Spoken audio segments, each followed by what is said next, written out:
میں نے عرض کیا کہ یہ لفظ جو ہے زوجناہم، اس کے معنی نکاح پڑھا دینا یا بیوی بنا دینا نہیں ہے، صرف وہ بھی ایک چیز ہے کہ صحیح اسلامی نظام کے اندر جو میاں بیوی ہوں گے وہ بھی ایک دوسرے کے زوج ہوں گے.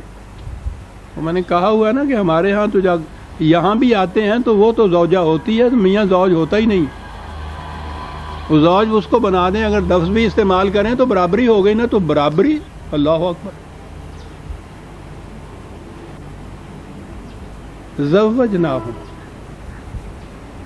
جنتی معاشرے کا ذکر ہے یا جنت والوں کا ذکر ہے. بہرحال عورتیں بھی تو جنت کے اندر جائیں گی، مرد بھی جنت کے اندر جائیں گے. اس معاشرے کی خصوصیت یہ بتائی گئی کہ وہ ہم آہنگ، ہم خیال، ہم سیرت، ہم سرشت لوگوں کا، موافق طبع لوگوں کا وہ معاشرہ ہوگا.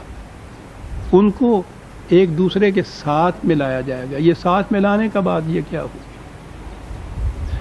جنت انفرادی زندگی کا نام نہیں عزیزان مان.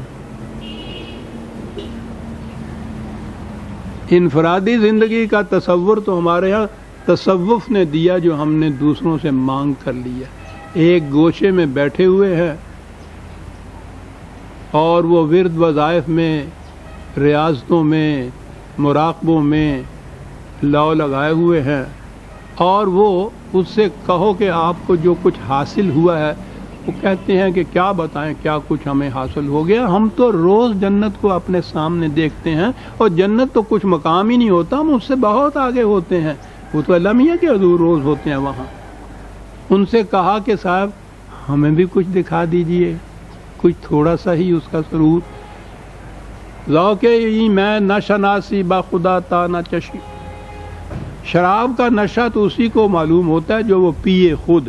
کبھی نہیں ہو سکتا کہ میں پیوں اور تمہیں بتاؤں نشہ کیا ہوتا ہے، خود پیو گے تو. یعنی انفرادیت اتنی اس کے اندر وہ لے آئے کہ کوئی دوسرا اس میں شریک نہیں ہو سکتا.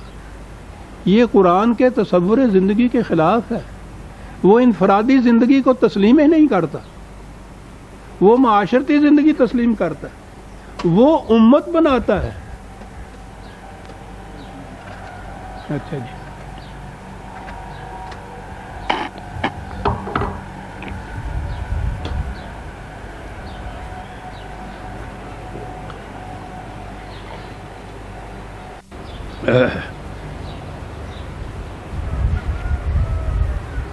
وہ ایک معاشرے کو جنتی کہتا ہے یہاں بھی اور اس کے بعد کی زندگی میں بھی. وہ تو شرط قرار دیتا ہے، کہتا یہ ہے کہ فادخلی فی عبادی وادخلی جنتی. جنت میں جانا چاہتے ہو، ہمارے بندوں کے زمرے میں شامل ہو جاؤ. وہ تو جنت کی شرط یہ بتاتا ہے. یہ ہے جی 89/29، 99/29. شرط یہ ہے فادخلی فی عبادی وادخلی جنتی. فرد جنت میں نہیں جاتا، جماعت جاتی ہے، امت جاتی ہے، گروہ جاتا ہے، اس کے اندر شامل ہونا پڑتا ہے. کارواں کا فرد بنے بغیر یہ سفر طے ہی نہیں ہو سکتا. سارا قرآن اجتماعیت اور اجتماعی زندگی کی تعلیم دیتا ہے. ہم آہنگ لوگوں کو یکساں یکجا کرنے سے یہ جو سفر آگے چلتا ہے. پھر میں بات کہیں اور نکل جائے گی. یا ایھا المزملوں کے معنی جب میں بتاؤں گا، اس کے معنی یہ ہیں ہم آہنگ افراد کا ایک کارواں تشکیل کرنا. یہ ہوتا ہے نبی کا کام. تو وہ قرآن کہتا ہے کہ میرے بندوں میں داخل ہو پھر جنت میں جا سکو. تو زوجناہم کے تو معنی یہ ہو گئے. ہم سیرت، ہم خیال، ہم ذہنیت، ان افراد کا اکٹھے ہو جانا، یہ ایک گروہ بنتا ہے. ان کی دو صفتیں بتائی گئی. زوجناہم کے تو معنی آپ نے دیکھ لیے کہ اس کے معنی نکاح کرنا نہیں ہے، میاں بیوی بننا نہیں ہے، بلکہ ہم آہنگ افراد کا ایک گروہ بن جانا ہے. کس قسم کے یہ افراد ہیں؟ بحور عین معاف رکھیے گا، یہ سب پانی مک گیا.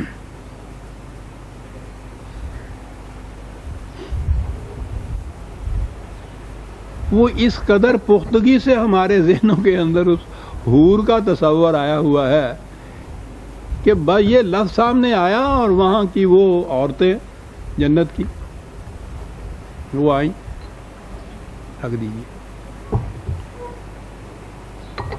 سنیے، یہ دونوں لفظ قرآن میں متعدد مقامات پہ آتے ہیں اسی طرح سے حور اور عین. یہ لفظ حورن جو ہے اس کا مادہ ہے ہے واو رے. اس مادے کے بنیادی معنی آپ کو اب پتہ ہے نا کہ عربوں کے ہاں الفاظ کے معانی مرتب کیسے کیے جاتے تھے. مادہ ہوتا تھا ایک، اور اس کے اندر وہ جتنی اس کی خصوصیات ہوتی ہیں وہ ساری اس مادے کے اندر لاتے تھے. وہاں سے پھر مختلف ابواب کے مختلف شکلوں کے الفاظ پھر وہ قاعدے کی روح سے وہ اس سے تراشتے تھے، بناتے تھے. ان میں وہ بنیادی خصوصیت بہرحال ہونی چاہیے جو مادے کی خصوصیت ہے. عجیب سائنٹیفک لینگویج ہے یہ. تو بنیادی خصوصیت ہے واو رے جو مادہ ہے اس کے بنیادی خصوصیت ہے سفید ہونا، صاف ہونا، شفاف ہونا، بے داغ ہونا، اور اس کے ساتھ منتخب ہونا. جس چیز کا لب لباب نکالا جائے اور وہ صاف شفاف سفید یہ ہو، منتخب بھی ہو. وہ میدے کے لیے وہ یہ لفظ بولا کرتے تھے. کیا بات ہے ان لوگوں کی. یہ ساری خصوصیات اس کے اندر محسوس شکل میں سامنے آ جاتی. لطافت بھی ہے، نفاست بھی ہے، سفیدی بھی ایسی عمدہ ہے جو ان کے یہاں دیکھی نہ جائے. پھر وہ گیہوں کا لب لباب بھی ہے، منتخب بھی ہے. یہ حواری آپ کو پتہ قرآن میں حضرت عیسیٰ علیہ السلام کے جو 7 رفقا تھے ان کے لیے یہ لفظ آیا ہوا ہے. یہیں سے وہ لفظ ہے پاکیزہ سیرت، صاف شفاف سیرت کے انسان، بے داغ، منتخب بھی ساتھ اس کے. یہ آگے بنیادی معنی کے لوز سے. اب لیجئے یہیں سے لفظ ہے حور. یہ لفظ واحد نہیں جمع ہے. اب دیکھیے یہاں آگے فرق. جمع ہے یہ کون سے الفاظ ہیں جن کی یہ جمع ہے؟ اس کا واحد احورو بھی ہے جو مذکر کے لیے استعمال ہوتا ہے، مرد کے لیے استعمال ہوتا ہے.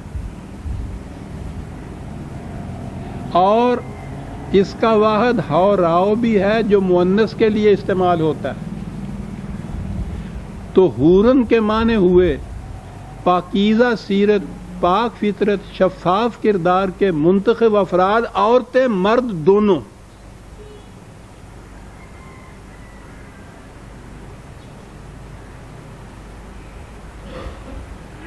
عربی زبان کے اعتبار سے یہ معنی اس کے.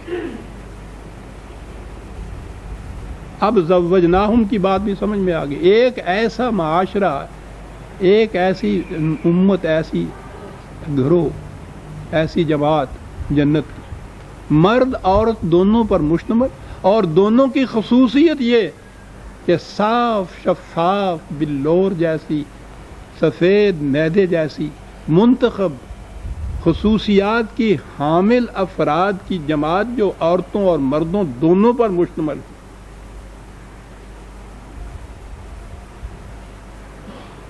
یہ منتخب کے لیے آگے یہ بڑھے تو انہوں نے کہا کہ وہ انتخاب عقل و شعور، فہم و بصیرت کی روح سے ہونا چاہیے. چنانچہ لین نے جو لیکسیکون لکھی ہے، بڑی مستند لیکسیکون ہے انگریزی سے،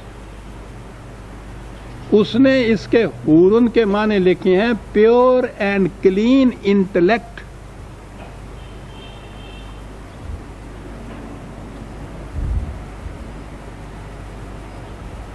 صاف شفاف عقل.